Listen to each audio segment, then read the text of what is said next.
سعودی عرب کے خشک صحراؤں میں دنیا کا جدید ترین اور سرسبز ترین شہر بسانے کا سعودی ولی عہد محمد بن سلمان کا منصوبہ دنیا کو سبز باغ دکھانے کے مترادف کیوں لگ رہا ہے؟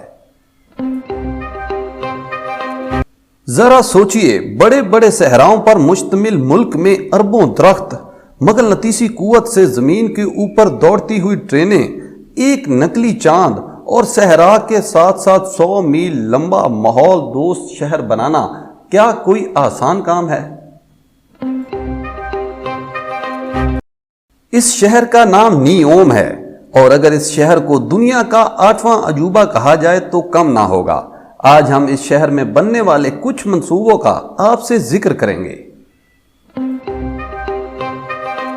اس شہر کو آباد کرنے کی کل قیمت لگ بھگ 500 ارب ڈالر ہے، اور یہ سعودی عرب کے ویژن 2030 کے منصوبوں میں سے سب سے بڑا منصوبہ ہے۔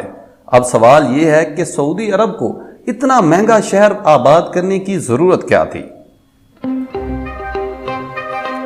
اصل میں سعودی عرب نے ایک ایسا منصوبہ بنایا ہے جس کے تحت وہ 2030 تک اپنی ملک کی اکانومی کا انحصار تیل سے ختم کر کے کسی اور ماحول دوست انرجی کے سورس پر لے جانا چاہتا ہے۔ یہ شہر اس منصوبے کی سب سے اہم کڑی ہے۔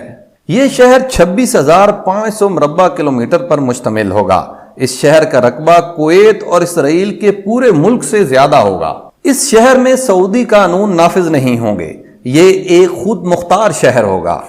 یہ شہر بے ہنگم ٹریفک سے پاک ہوگا۔ یہ شہر سرمایہ کاری کو پرموٹ کرے گا۔ اس شہر کے حصوں کو سپر بلاکس کہا جائے گا، یعنی ہر بلاک اپنے طور پر خود کفیل ہوگا، جس میں دکانیں، سکول اور طبی سہولت موجود ہوگی۔ لوگوں کو جو کچھ درکار ہوگا وہ صرف 5 منٹ کی پیدل مسافت پر موجود ہوگا۔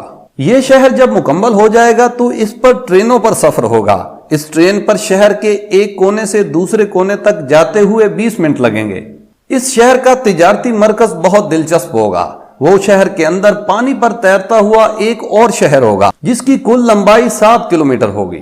یہ تجارتی مرکز دنیا کی سب سے بڑی پانی پر تیرنے والی بلڈنگ ہوگی۔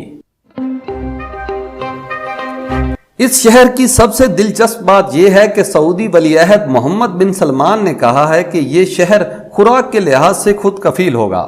لیکن یہ کیسے ممکن ہو سکے گا؟ کیونکہ سعودی عرب جیسا ملک اپنی خوراک کا 80% حصہ دوسرے ممالک سے منگواتا ہے۔ تو محمد بن سلمان نے یہ کہا ہے کہ اس شہر میں خوراک کی ضرورت کو پورا کرنے کے لیے ورٹیکل فارمنگ اور گرین ہاؤس فارمنگ کی جائے گی۔